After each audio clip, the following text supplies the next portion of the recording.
Grabe yung nautangan kong isang loan application last week. Kakasuhan daw ako ng estafa at ang mas nakakahiya ay isinend pa to, itinext pa to dun sa may hindi ko inilagay as contact references. Grabe, di ba? Nakalagay yung buong pangalan mo tapos ginamit daw sila as contact reference kahit hindi ko naman inilagay as contact reference.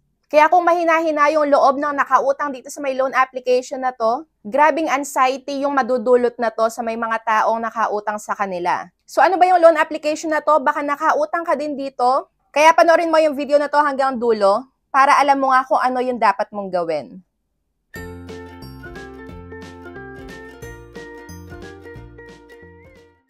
So, eto nga yung text message sa akin. Ayan, nandyan yung buong pangalan ko, yung pangalan ng loan application, at kung magkano lang yung inutang ko sa kanila. So, sa loob ng 7 days, ayan, nasa almost 6 days nga lang eh.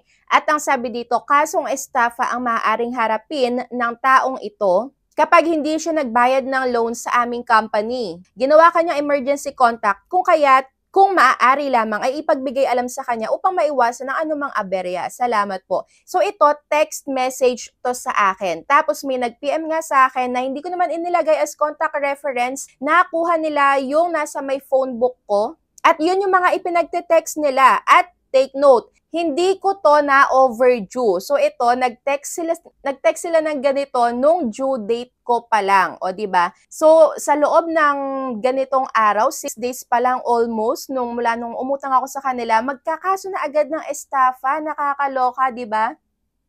Mabaho ba yung kwarto mo? Amoy kulob, amoy panislaway, girl? Maawa ka, please lang. Parang awa na lang talaga, 50 pesos lang to, mag-aamoy Shangri-La.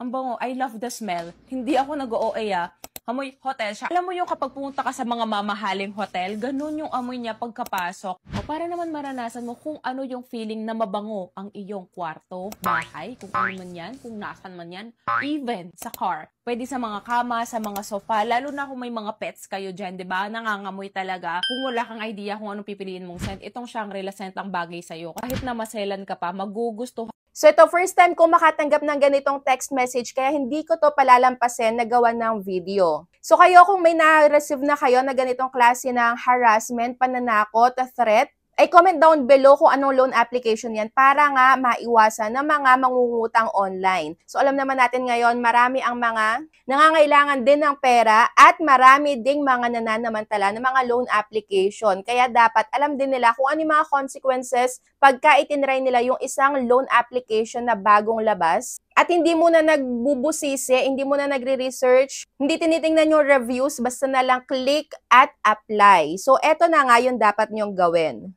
So, ano pala muna itong loan application na to? So, gaya na sabi ko sa inyo, is kaka-apply ko lang dito and sa first time ng pag-apply ko, ay naaprubahan nga nila ako agad. So, ayan, first try, na-approve. Pero sa loob ng 2,000 pesos, sa amount na yon 1,200 lang yung natanggap ko. Dahil meron nga silang service fee na 800 pesos. So, ito nga yung mabilis peras na pwedeng ma-download nga sa may Play Store at App Store na kung ako sa inyo ay iwasan nyo na kung ayaw nyong sumakit yung ulo nyo. Kaya mainam nga din, pinakita ko sa inyo na tinry ko talaga.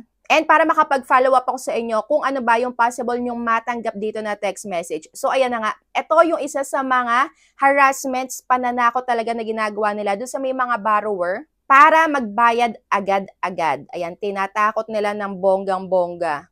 So, syempre, ano ba yung dapat nating gawin? Kakabahan ba tayo? So, wag. Dahil sa mga ganitong klaseng loan application na bago pa lang din, syempre, ite-text lahat-lahat niyan para lang matakot ka at mapagbayad ka. So, syempre, i-ignore nyo yan, huwag nyong pansinin, dahil wala namang makukulong sa may utang. So, ito nga palang estafa na to, paano ba nangyayari na bakit ka kakasuhan ng estafa? Ano ba yung estafa kasi? So, ayun nga dito sa may article na 315 ng Revised Penal Code na kapag nga may deceit or fraud na involved or panloloko, ay pwede ka nga daw makulong ng 4 hanggang 20 years depende sa may halaga ng pagkakautang mo. Ayan, so yung estafa daw kapag gumamit ka ng mga hindi totoong information sa'yo, ayan, gumamit ka ng fake name, ng ID, ayan, fake na business, nagkunwari ka na may property ka, na may negosyo ka, na merong kang trabaho, or in short, pagka may halo talagang panloloko, bago ka pa lang mag-apply, ayan, habang nag-a-apply ka at after mong mag-apply,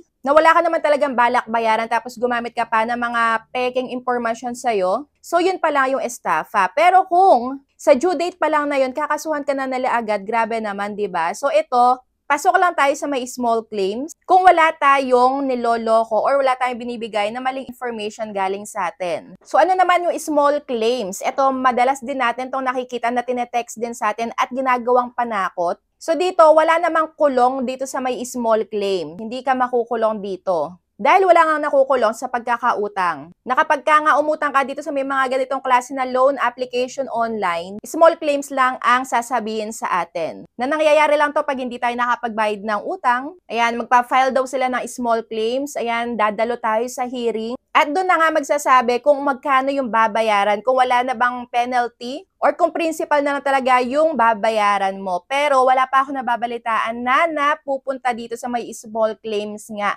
lalo na dito sa may estafa. So ayan, yung mga talagang number 1 and 2 na pananakot na mga lending application online. Nakagaya nga nitong na-experience ko dito sa may Mabilis Peras.